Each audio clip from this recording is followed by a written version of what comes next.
ഹരേ കൃഷ്ണ, ജയ് ശ്രീ രാധരാധേ. സർവൻ രാധാകൃഷ്ണമയത്തിലേക്ക് ഏവർക്കും സ്വാഗതം.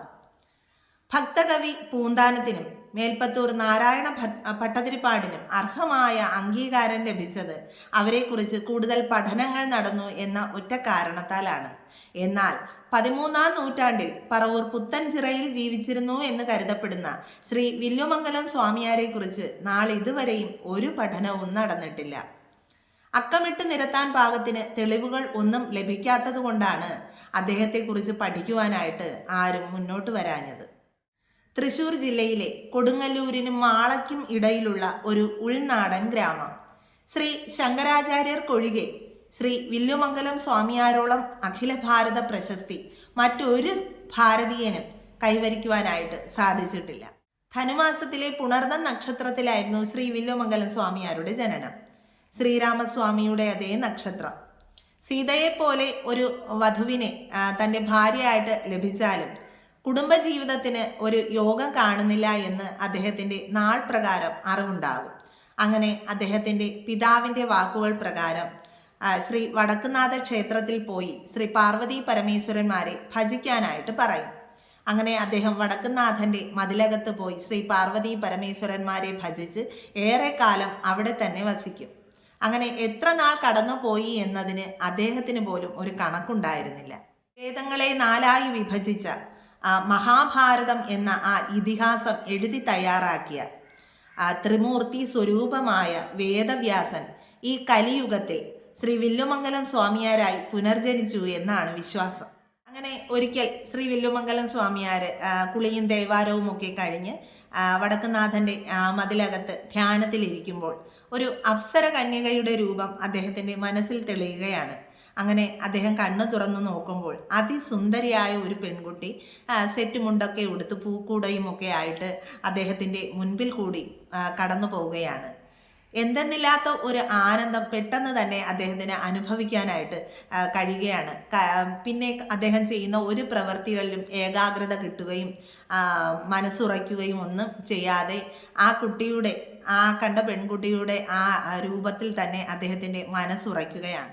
എന്നാൽ മറ്റാരോടും തോന്നാത്ത ഒരു ആന്തരിക ശക്തി അദ്ദേഹത്തെ പിന്തുടരുന്നുണ്ട് എന്ന് മനസ്സിലാക്കിയ ആ നിമിഷം മുതൽ ഈശ്വരന്മാരെക്കാൾ ഒരു പിടി മേലെയായി ശ്രീ വില്ലുമംഗലം സ്വാമിയാരുടെ മനസ്സിൽ അവൾ പടർന്നു കയറാനായിട്ട് തുടങ്ങുകയാണ്. കഴിഞ്ഞ ജന്മത്തിൽ ഈ പെൺകുട്ടി തൻ്റെ ഭാര്യയാണോ എന്ന് പോലും അദ്ദേഹം ചിന്തിക്കുവാനായിട്ട് തുടങ്ങും. അങ്ങനെ അദ്ദേഹം മൗനമായിട്ട് അവളെ പിന്തുടരുകയാണ്. ഏതൊരു ആൾക്കൂട്ടത്തിൻ്റെ നടുവിൽ വെച്ച് കണ്ടാൽ പോലും തിരിച്ചറിയാൻ പാകത്തിന് അദ്ദേഹം അവളെ ശ്രദ്ധിക്കുവാനായിട്ട് തുടങ്ങും. ആ നാട്ടിലെ തന്നെ പൗരപ്രമുഖരാണ് പയ്യാക്കൽ തറവാട്ടുകാർ. അങ്ങനെ ആ പയ്യാക്കൽ തറവാട്ടിലെ ഒരംഗമായിരുന്നു ശ്രീ വില്ലുമംഗലം സ്വാമിയാർ കണ്ട ചിന്താമണി എന്ന ആ പെൺകുട്ടി. വളരെ ചെറുപ്പത്തിലെ തന്നെ ചിന്താമണിക്ക് തൻ്റെ അച്ഛനെയും അമ്മയെയും നഷ്ടപ്പെടും. അങ്ങനെ അവർ ഏകയായാണ് താമസിക്കുന്നത്. അങ്ങനെ വില്ലുമംഗലം സ്വാമിയാർ അവരുടെ വീട് കണ്ടുപിടിക്കുകയും അവിടെ എത്തിച്ചേർന്ന് തൻ്റെ ആഗ്രഹം ചിന്താമണിയോട് പറയുകയും ചെയ്യും. എന്നാൽ ആദ്യം ചിന്താമണിക്ക് ഈ വില്ലുമംഗലം സ്വാമിയാരോട് ദേഷ്യമാണ് തോന്നുന്നത്. കാരണം ഈശ്വര ഭജനവുമായി കഴിഞ്ഞ അദ്ദേഹത്തിന് ഇങ്ങനെ ബാഹ്യമായ ഒരു ചിന്ത കടന്നു വരാൻ പാടില്ലായിരുന്നു എന്നായിരുന്നു അവരുടെ അഭിപ്രായം. എന്തായാലും വില്ലുമംഗലം സ്വാമിയാർക്ക് ചിന്താമണിയോടുള്ള ഈ അഗാധമായ സ്നേഹം കണ്ടിട്ട് അവസാനം ചിന്താമണി അദ്ദേഹത്തിൻ്റെ മുൻപിൽ തലകുനിക്കുകയാണ് ചെയ്തത്. ചിന്താമണിയും ശ്രീ വില്ലുമംഗലം സ്വാമിയാരും തമ്മിലുള്ളത് ഒരു സാധാരണ ബന്ധമല്ല. 2 ദിവ്യാത്മാക്കളുടെ അപൂർവ സംഗമം. അവർ തമ്മിൽ എന്തൊക്കെയോ ദൈവീകതകളുണ്ട്. അങ്ങനെ ഒടുവിൽ വടക്കുന്നാഥൻ്റെ മുൻപിൽ വെച്ച് അവർ വിവാഹിതരാകുകയാണ്. അങ്ങനെ അവർ ഇരുവരും വളരെ സന്തോഷത്തോടു കൂടി ഗൃഹത്തിൽ താമസിക്കുവാനായിട്ട് തുടങ്ങും. അങ്ങനെ താമസിച്ചു കൊണ്ടിരിക്കുമ്പോൾ ഒരിക്കൽ ശ്രീ വില്ലുമംഗലം സ്വാമിയാരെ വളരെ അസ്വസ്ഥനായിട്ട് ഈ ചിന്താമണി കാണുവാനായിട്ട് ഇടയാകും. അപ്പോൾ ഇത്രയും നാളായിട്ടും ചിന്താമണി ഇങ്ങനെ അദ്ദേഹം അസ്വസ്ഥനായിട്ട് കണ്ടിട്ടില്ല. അങ്ങനെ ചിന്താമണി അദ്ദേഹത്തോട് കാര്യം തിരക്കുമ്പോൾ പറയും, പിറ്റേ ദിവസം അദ്ദേഹത്തിൻ്റെ പിതാവിൻ്റെ ശ്രാദ്ധമാണ്, അന്ന് ബലിതർപ്പണത്തിന് പെരിയാറിൻ്റെ തീരത്ത് പോകണം എന്ന് പറയും. അപ്പോൾ ചിന്താമണി പറയും, അതിനെന്താ, അങ്ങ് ധൈര്യമായി പോയിട്ട് വരൂ എന്ന് പറഞ്ഞ് ആശ്വസിപ്പിക്കും. പക്ഷേ വില്ലുമംഗലം സ്വാമിയാർക്ക് ആകെ വിഷമമാണ്. കാരണം ചിന്താമണിയെ പിരിയേണ്ടി വരുമല്ലോ എന്ന ഒറ്റ കാരണത്താലാണ്. ഇത് ചിന്താമണിക്കും വിഷമമുള്ള കാര്യമാണ്. എങ്കിലും അവർ വില്ലുമംഗലം സ്വാമിയാരെ പറഞ്ഞ് സമാധാനിപ്പിച്ചിട്ട് അച്ഛൻ്റെ ബലിതർപ്പണം നടത്തിയിട്ട് വരൂ എന്ന് പറഞ്ഞ് അദ്ദേഹത്തിനെ യാത്രയാക്കും. അങ്ങനെ അദ്ദേഹം സന്ധ്യയ്ക്ക് മുന്നേ തന്നെ കുളിയും ദേവാരവും ഒക്കെ കഴിഞ്ഞ് ധ്യാനത്തിനായിട്ട് ഇരിക്കും. പക്ഷേ അദ്ദേഹത്തിന് ധ്യാനിക്കാനായിട്ട് ഏകാഗ്രത കിട്ടില്ല. ചിന്താമണിയുടെ ആ ഓർമ്മ അദ്ദേഹത്തിൽ ഉണ്ടാവുകയാണ്. എത്ര ശ്രമിച്ചിട്ടും അദ്ദേഹത്തിന് ഏകാഗ്രത കിട്ടില്ല. അങ്ങനെ അദ്ദേഹം തൻ്റെ ഗൃഹത്തിലേക്ക് പോകുവാനായിട്ടും ചിന്താമണിയെ എത്രയും പെട്ടെന്ന് കാണണമെന്നും ഒക്കെയുള്ള ആ ഒരു തിടുക്കം കൊണ്ട് അദ്ദേഹം ബലിതർപ്പണമൊന്നും നടത്താതെ ചിന്താമണിയുടെ ഗൃഹത്തിലേക്ക് പോവുകയാണ്. അന്ന് അമാവാസി ദിവസമായിരുന്നു. അപ്പോൾ ഉച്ച മുതൽ തന്നെ നല്ല മഴയൊക്കെ ഉണ്ട്. അങ്ങനെ അദ്ദേഹം ഒരു കടത്ത് കഴിഞ്ഞ് വേണം ചിന്താമണിയുടെ ഗൃഹത്തിലെത്താനായിട്ട്. അപ്പോൾ അതിശക്തമായ മഴ, അപ്പോൾ വഞ്ചിയൊന്നുമില്ല അക്കരെ പോകുന്നതിനായിട്ട്.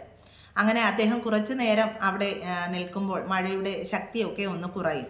അപ്പോൾ ഈ വെള്ളത്തിൽ കൂടി ഒരുപാട് പാഴ്വസ്തുക്കളൊക്കെ ഒലിച്ചു പോകുന്നത് അദ്ദേഹത്തിന് കാണാനായിട്ട് ഇടയാവുകയും അദ്ദേഹം ഒരു മരക്കഷ്ണം കാണുകയും അതിൽ പിടിച്ചു കയറിപ്പറ്റി അദ്ദേഹം അക്കരെ എത്തും. അക്കരെ എത്തിയതിന് ശേഷം ഈ വീട്ടിലേക്ക് കയറി ചെല്ലുമ്പോൾ ഈ പടിക്കെട്ടൊക്കെ അടച്ച് കുറ്റിയിട്ടിരിക്കുന്നത് കാണാനായിട്ട് സാധിക്കും. അദ്ദേഹം നോക്കുമ്പോൾ എങ്ങനെയായാലും അപ്പുറം കടക്കാനായിട്ട് അദ്ദേഹത്തിന് സാധിക്കില്ല. അങ്ങനെ മിന്നൽ പിണറിൻ്റെ ആ ഒരു വെളിച്ചത്തിൽ ഒരു വള്ളി തൂങ്ങി ആടുന്നതായിട്ട് അദ്ദേഹത്തിന് കാണാനായിട്ട് സാധിക്കും. അങ്ങനെ ആ വള്ളിയിൽ വലിച്ചിട്ട് അതിൽ പിടിച്ച് അപ്പുറം കടക്കുകയാണ് അദ്ദേഹം. അങ്ങനെ അകത്ത് കടന്ന് വാതിലിൽ കൊട്ടുമ്പോൾ ചിന്താമണി വിളക്കിൻ്റെ മുൻപിൽ പ്രാർത്ഥനയോടുകൂടി ഇരിക്കുകയാണ്.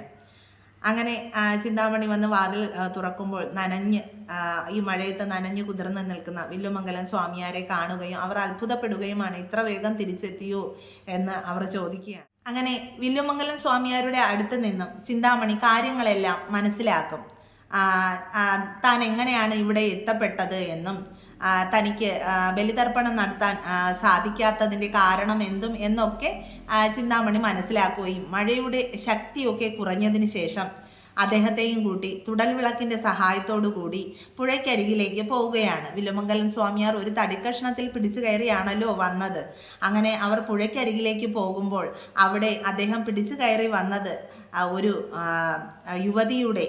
മരണപ്പെട്ട ഒരു യുവതിയുടെ നഗ്ന ശരീരമായിരുന്നു.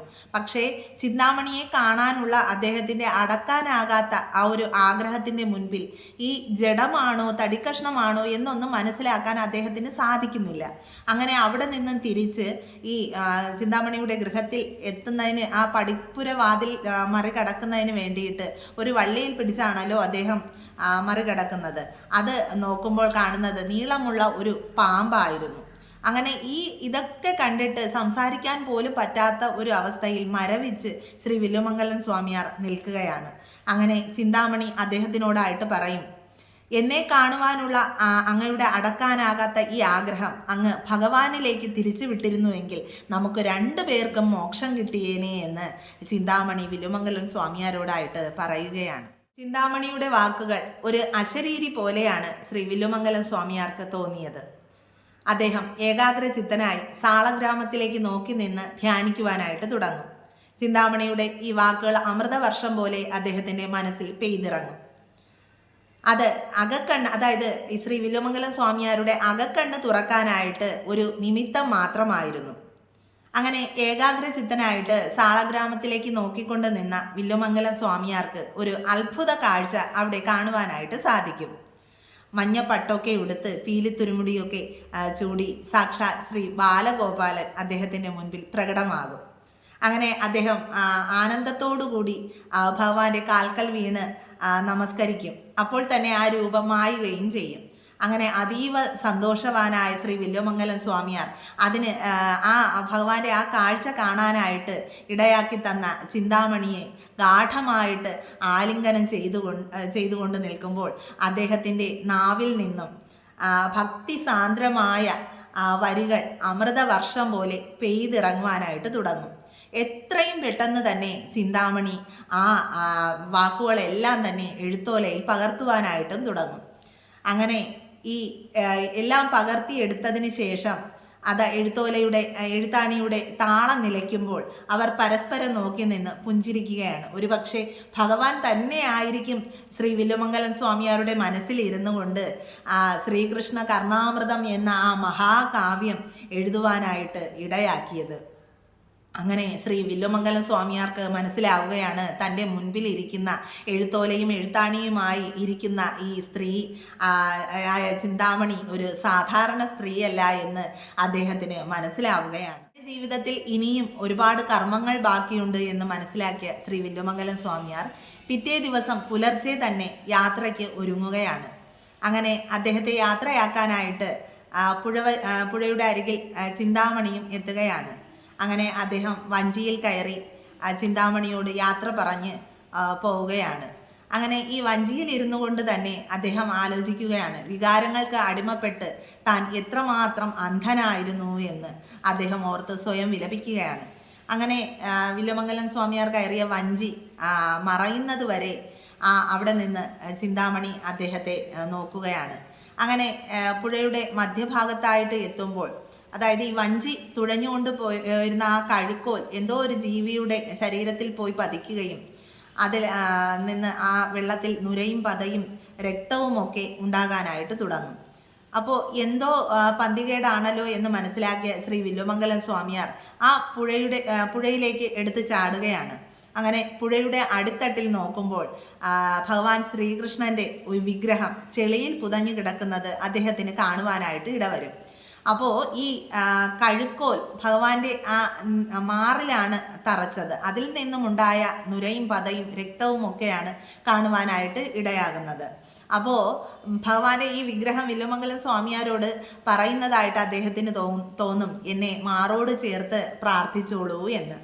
അങ്ങനെ ശ്രീകൃഷ്ണ ഭഗവാന്റെ ആ വിഗ്രഹം അദ്ദേഹം തൻ്റെ മാറോട് ചേർത്ത് ധ്യാനിക്കുമ്പോൾ ഭഗവാൻ ശ്രീകൃഷ്ണൻ്റെ ആ ബാലഗോപാല രൂപം അദ്ദേഹത്തിന് കാണുവാനായിട്ട് ഇടവരുകയും ഇനിയുള്ള യാത്ര നമ്മൾ ഒരുമിച്ചാണ് വില്വമംഗലം എന്ന് ഭഗവാൻ വില്വമംഗലം സ്വാമിയാരോടായിട്ട് പറയുകയും ചെയ്യും. ഭഗവാൻ എപ്പോഴും വില്വമംഗലത്തിൻ്റെ കൂടെ തന്നെ ഉണ്ടായിരുന്നു. ഭഗവാന്റെ കളിക്കൂട്ടുകാരനായിരുന്നു വില്വമംഗലം സ്വാമിയാർ. ഭഗവാന്റെ ലീലകളെല്ലാം തന്നെ കണ്ട് കൺകുളിർത്ത ഒരു മഹത് ചൈതന്യം തന്നെയായിരുന്നു ശ്രീ വില്വമംഗലം സ്വാമിയാർ. ഭഗവാനും വില്വമംഗലം സ്വാമിയാർക്കും തമ്മിൽ പിരിയുവാൻ സാധിക്കുകയേ ഇല്ലായിരുന്നു. ഊണിലും ഉറക്കത്തിലും എപ്പോഴും അവർ കൂടെ തന്നെ ഉണ്ടായിരുന്നു. എന്തൊക്കെ കുസൃതികൾ ഭഗവാൻ കാട്ടിയാലും വില്വമംഗലം സ്വാമിയാർ പുഞ്ചിരി തൂവുക മാത്രമേ ചെയ്തിരുന്നുള്ളൂ. കള്ള ചിരിയോടുകൂടി ഭഗവാൻ അതെല്ലാം കണ്ടുകൊണ്ട് അല്ലെങ്കിൽ കാട്ടിക്കൊണ്ട് വീണ്ടും തൻ്റെ ലീലകളിലേക്ക് പോകുമായിരുന്നു. ഇതൊക്കെ തന്നെ ആണെങ്കിലും തൻ്റെ ഭക്തന് ഇനിയും ഒരുപാട് ദൂരം സഞ്ചരിക്കേണ്ടതുണ്ട് എന്ന് അദ്ദേഹം ഭഗവാൻ മനസ്സിലാക്കുകയും തൻ്റെ ഭക്തൻ്റെ സഹനശക്തിയും മനസ്സിൻ്റെ ആ ധൈര്യവുമൊക്കെ എത്രയുണ്ട് എന്ന് അദ്ദേഹത്തിനെ ബോധ്യപ്പെടുത്തുന്നതിന് വേണ്ടിയിട്ട് ഒരു പരീക്ഷണം നൽകാനായിട്ട് ഭഗവാൻ ശ്രമിക്കും. അപ്പോൾ എന്തൊക്കെ കുസൃതികൾ കാട്ടിയാലും ഈ വില്വമംഗലം സ്വാമിയാർ ഭഗവാനെ ഒന്നും പറയില്ലായിരുന്നു. എന്നിട്ടും ഒരിക്കൽ ശ്രീ വില്വമംഗലം സ്വാമിയാർക്ക് ഭഗവാനെ ഒന്ന് വഴക്ക് പറയേണ്ടതായിട്ടുള്ള ഒരു സാഹചര്യം ഉണ്ടാകും. പൂജയ്ക്കായിട്ട് നടയടച്ചു കഴിഞ്ഞാൽ ഉണ്ണിയും അകത്തുണ്ടാകും. വില്വമംഗലം സ്വാമിയാരുടെ കഴുത്തിൽ കയറിയിരുന്ന് ആന കളിക്കുകയും നേദിക്കാനായിട്ട് കൊണ്ടുവച്ചിരിക്കുന്ന കദളിപ്പഴമൊക്കെ എടുത്ത് ദൂരത്തേക്ക് എറിയുകയും പൂക്കളൊക്കെ വാരി വിതറുകയും ചെയ്യും. സമാധാനമായിട്ടിരുന്ന് ധ്യാനിക്കുവാൻ പോലും ഉണ്ണി സമ്മതിക്കില്ല. എന്തൊക്കെ കാട്ടിയാലും വില്വമംഗലം സ്വാമിയാർ ഉണ്ണിയെ ഒന്നും പറയാറില്ല. പക്ഷേ ഒരിക്കൽ അദ്ദേഹം പൂജയ്ക്കായിട്ട് കൊണ്ടുവച്ച പൂക്കളിലും തീർത്ഥക്കിണ്ടിയിലുമൊക്കെ ഉണ്ണി എന്ന് പറയണ ആരാണെന്ന് അറിയാലോ, ഭഗവാൻ ശ്രീകൃഷ്ണൻ. ഈ കിണ്ടിയിലും പൂക്കളിലുമൊക്കെ ഭഗവാൻ ഈ മൂത്രമൊഴിച്ചിട്ട് അശുദ്ധിയാകും. ഇത് കണ്ട വില്വമംഗലം സ്വാമിയാർക്ക് ആകെ ദേഷ്യമാവുകയും ഉണ്ണിയെ ശകാരിക്കുകയും ചെയ്യും. എന്താ ഉണ്ണി ഈ കാട്ടിയത് എന്ന് പറഞ്ഞിട്ട് തൻ്റെ പുറം കൈകൊണ്ട് തടുത്തു മാറ്റും ഉണ്ണിയെ. അങ്ങനെ ഭഗവാനും ആകെ വിഷമമാകും. ആർക്കും വേണ്ടാത്തതിനെയല്ലേ പുറം കൈകൊണ്ട് തടുത്തു മാറ്റുന്നത്. തൻ്റെ അമ്മ പോലും തന്നോട് ഇത്ര മോശമായിട്ട് പെരുമാറിയില്ല. എന്നെ വേണ്ട എങ്കിൽ വില്ലുമംഗലം സ്വാമിയാർക്ക് ഒരു ശിക്ഷ നൽകുന്നുണ്ട്. ഇനി എന്നെ കാണണമെങ്കിൽ അങ്ങ് അനന്തൻ കാട്ടിലേക്ക് വരണം എന്ന് പറഞ്ഞുകൊണ്ട് ഭഗവാൻ മറയുകയാണ്. അങ്ങനെ ആകെ വിഷമിച്ച് ഭഗവാനെ കാണാതെ വില്ലുമംഗലം സ്വാമിയാർ അലയാനായിട്ട് തുടങ്ങും. അങ്ങനെ നാടും വീടും ഒക്കെ ഉപേക്ഷിച്ച് അദ്ദേഹം യാത്ര തുടരുകയാണ് അനന്തൻകാട് അന്വേഷിച്ചുകൊണ്ട്. പല ക്ഷേത്രങ്ങളിലും ദർശനം നടത്തി ദിനരാത്രങ്ങൾ ധാരാളം കടന്നു പോകും. അങ്ങനെ അദ്ദേഹത്തിന് പക്ഷേ തൻ്റെ വിശപ്പടക്കുവാൻ ഒരു ക്ഷേത്രമോ അല്ലെങ്കിൽ വഴി ചോദിക്കുവാൻ ഒരു മനയോ ഒന്നും കാണാൻ പറ്റാത്ത സാഹചര്യത്തിലും അദ്ദേഹം എത്തിപ്പെടും. അങ്ങനെ അദ്ദേഹം ഒരു സന്ധ്യാസമയത്ത് ഒരു ഘോര വനാന്തരത്തിൻ്റെ മുൻപിൽ എത്തിപ്പെടുകയാണ്. അപ്പോൾ അവിടെ നിന്നും കുറച്ച് അകലെയായിട്ട് ഒരു അരണ്ട വെളിച്ചം ഒരു കുടിലിൽ നിന്നും അദ്ദേഹത്തിന് കാണുവാനായിട്ട് സാധിക്കും. അങ്ങനെ അദ്ദേഹം ആ കുടിൽ ലക്ഷ്യമാക്കി നടക്കും. നടന്ന് അവിടെ എത്താറാകുമ്പോൾ ആ കുടിലിലെ അമ്മ തൻ്റെ കുട്ടിയോട് പറയുന്ന ഒരു വാക്കുകൾ അദ്ദേഹത്തിൻ്റെ മനസ്സിൽ ഒരു ഇടിമിന്നൽ പോലെയാണ് പതിയുന്നത്. ആ വാക്കുകൾ ഇപ്രകാരമാണ്: എടാ ക്ടാത്ത, കുറുമ്പ് കാട്ടിയാൽ നിന്നെ ആ അനന്തൻ കാട്ടിലേക്ക് എടുത്തെറിയും എന്നുള്ളതായിരുന്നു ആ വാക്ക്. അതായത് വിശന്ന് തളർന്നിരിക്കുന്ന ഒരു കുട്ടിയോട് തൻ്റെ അമ്മയുടെ ഭീഷണിപ്പെടുത്തുന്ന സ്വരമായിരുന്നു അത്. പക്ഷെ ആ കുട്ടിക്ക് അത് ആയിരുന്നു എങ്കിലും വില്ലുമംഗലം സ്വാമിയാരുടെ മനസ്സിൽ അത് അമൃതവർഷം പോലെ പെയ്യുകയാണ് ഉണ്ടായത്. അങ്ങനെ വില്ലുമംഗലം സ്വാമിയാർ ആ കുടിലിലെത്തി ആ അമ്മയോടായിട്ട് ചോദിക്കും: അമ്മേ, അമ്മ ഇപ്പോൾ പറഞ്ഞ ആ അനന്തൻ കാടിൻ്റെ വഴി ഏതാണ് എന്ന് എനിക്കൊന്ന് കാട്ടിത്തരാമോ? അത് എവിടെയാണ് എന്ന് ചോദിക്കും. അപ്പോൾ ആ അമ്മ ആ കുഞ്ഞിനെ ഒക്കത്തെടുത്തിട്ട് ദൂരേക്ക് ചൂണ്ടിക്കാട്ടിയിട്ട് പറയും: ഇതാണ് അനന്തൻ കാട് എന്ന്. അപ്പോൾ അതായത് ഒരുപാട് ഇരുട്ടൊക്കെ ആയി, വെളിച്ചമൊന്നുമില്ല. അത് കാരണം തനിക്ക് ഇപ്പോൾ എന്തായാലും അതിനകത്ത് പ്രവേശിക്കാൻ സാധിക്കില്ല എന്ന് അദ്ദേഹം കരുതുകയാണ്. അങ്ങനെ നേരം പുലർന്നതിന് ശേഷം വില്ലുമംഗലം സ്വാമിയാർ അനന്തൻ കാട്ടിലേക്ക് പ്രവേശിക്കും. അവിടെ നൃത്തമാടുന്ന മയിലുകളും സൗമ്യമായി വഴിമാറി തരുന്ന ആനയും പുലിയും സിംഹവും കരടിയും ഒക്കെ അദ്ദേഹത്തിന് കാണുവാനായിട്ട് സാധിക്കുകയാണ്. എങ്ങും പൂക്കളുടെ സൗരഭ്യം. അങ്ങനെ മഹാത്ഭുതങ്ങളുടെ ആ ഒരു വനത്തിനുള്ളിലേക്ക് അദ്ദേഹം പ്രവേശിക്കുമ്പോൾ അവിടെ അനന്തശായിയായ ഭഗവാനെ ലക്ഷ്മീ ദേവിയോടൊപ്പം കാണുവാനായിട്ട് അദ്ദേഹത്തിന് സാധിക്കുകയാണ്. ഭഗവാൻ മാത്രമല്ല, ബ്രഹ്മദേവനും ത്രൈലോക്യനാഥനായ ഹനുമാൻ സ്വാമിയും നാരദസ്വാമിയെയും ഒക്കെ അദ്ദേഹത്തിന് കാണുവാനായിട്ട് സാധിക്കുകയാണ്. അങ്ങനെ അദ്ദേഹം ഭഗവാന്റെ തൃപ്പാദങ്ങളിൽ വീണുകൊണ്ട് തൻ്റെ സങ്കടമെല്ലാം പറഞ്ഞ് മാപ്പ് അപേക്ഷിക്കുകയാണ്. അങ്ങനെ കരഞ്ഞുകൊണ്ട് കണ്ണീര് തുടച്ചതിന് ശേഷം അദ്ദേഹം നോക്കുമ്പോൾ മറ്റൊരു അത്ഭുതം കൂടി അദ്ദേഹത്തിന് കാണുവാനായിട്ട് സാധിക്കും.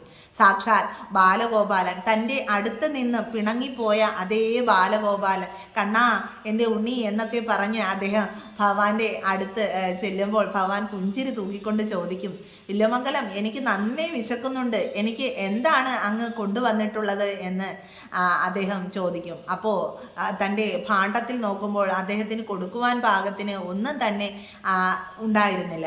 പെട്ടെന്ന് തന്നെ, അതായത് വില്ലുമംഗലം ആദ്യം വന്ന് വഴി ചോദിച്ച ആ കുടിലിലേക്ക് എത്തുകയും അവിടുത്തെ ആ അമ്മയോട് ഭിക്ഷ യാചിക്കുകയും ചെയ്യുമ്പോൾ അവർ കൊടുത്ത നെല്ല് പെട്ടെന്ന് തന്നെ ഒരു കൈകൊണ്ട് തന്നെ അത് വൃത്തിയാക്കിയ ശേഷം ഒരു കണ്ണൻ ചിരട്ടയിലിട്ട് തീ പകർന്ന് അത് പാകപ്പെടുത്തിയതിന് ശേഷം അവിടെ കണ്ട ഒരു കണ്ണിമാങ്ങ അത് പറിച്ച് അതും ഇടിച്ച് അത് ഒരു കറിയാക്കി ഭഗവാന് കൊണ്ടുവന്ന് കൊടുക്കുകയാണ്. അങ്ങനെ ഭഗവാൻ അത് സന്തോഷപൂർവ്വം അത് ഭക്ഷിക്കുകയും എൻ്റെ ഇത്ര നാളത്തെ വിശപ്പ് എല്ലാം മാറി വില്ലുമംഗലം എന്ന് പറയുകയും ചെയ്യും.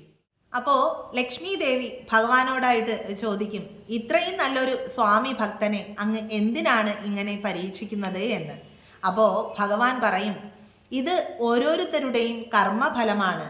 ഇത് വില്ലുമംഗലം സ്വാമിയാരുടെ കർമ്മത്തിൻ്റെ ഫലമാണ് അദ്ദേഹം ഈ അനുഭവിക്കുന്നത്. അത് അവനവൻ തന്നെ അനുഭവിച്ചേ മതിയാകൂ എന്ന്. അപ്പോൾ ലക്ഷ്മി ദേവി പിന്നെ ഒന്നും ചോദിക്കില്ല. കാരണം ഭഗവാന്റെ ആ വാക്കുകളിൽ ദേവി തൃപ്തയായിരുന്നു. അങ്ങനെ വില്വമംഗലം സ്വാമിയാരുടെ വിശപ്പും ദാഹവും ക്ഷീണവും എല്ലാം ദേവി അകറ്റിയ ശേഷം അദ്ദേഹത്തിന് ആരോഗ്യം ദേവി പ്രദാനം ചെയ്യും. അങ്ങനെ അദ്ദേഹം ഭഗവാന്റെ ദർശനവും സ്പർശനവും ഏറ്റ മാത്രയിൽ തന്നെ ആഹ്ലാദ ഭരിതനായി തീരുകയാണ്.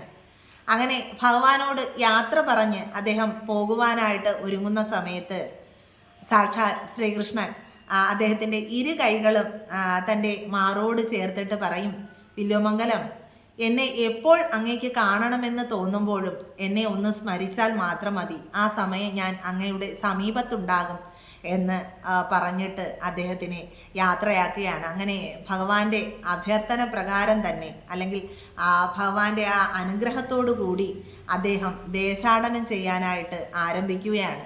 അങ്ങനെ ഓരോ ക്ഷേത്രങ്ങളിൽ നിന്ന് ഓരോ ക്ഷേത്രങ്ങളിലായിട്ട് അദ്ദേഹത്തിൻ്റെ പ്രയാണം തുടരുകയാണ്. അങ്ങനെ ഒടുവിൽ അദ്ദേഹത്തിന് തൻ്റെ ഭാര്യയായിരുന്ന ചിന്താമണിയെ കാണുവാനായിട്ട് സാധിക്കുകയും അവർ ഇരുവരും ഒരുമിച്ച് വടക്കുംനാഥനിൽ എത്തുകയും അവിടെ നിന്നും അവർ കേദാർനാഥിലേക്ക് പോവുകയും ചെയ്യും. അവിടെ വെച്ച് ഭഗവാന്റെ ആ ധാമത്തിലേക്ക് അവർക്ക് എത്തിപ്പെടാനും അങ്ങനെ അവർക്ക് ഇരുവർക്കും മോക്ഷം നേടാനായിട്ട് സാധിക്കുകയും ചെയ്തു എന്ന് പുരാണങ്ങൾ പറയുന്നു. നോക്കൂ, ഒരു മനുഷ്യജന്മം എടുത്തിട്ട് ഭഗവാന്റെ സാമീപ്യവും ആ ദർശനവുമൊക്കെ ആ പ്രത്യക്ഷ മാത്രയിൽ തന്നെ നേടുവാൻ സാധിച്ച മറ്റൊരു ജന്മം ഉണ്ടായിട്ടില്ല എന്ന് തന്നെ പറയാം. അതുകൊണ്ട് നമുക്ക് അദ്ദേഹത്തിൻ്റെ ആ പാദങ്ങളിൽ നമസ്കരിക്കാം. ഏവർക്കും ഭഗവാന്റെയും രാധാറാണിയുടെയും അനുഗ്രഹം ഉണ്ടാകട്ടെ എന്ന് പ്രാർത്ഥിച്ചുകൊണ്ട് സർവം ശ്രീ രാധാകൃഷ്ണാർപ്പണമസ്തു. ജയ് ശ്രീ രാധേ രാധേ.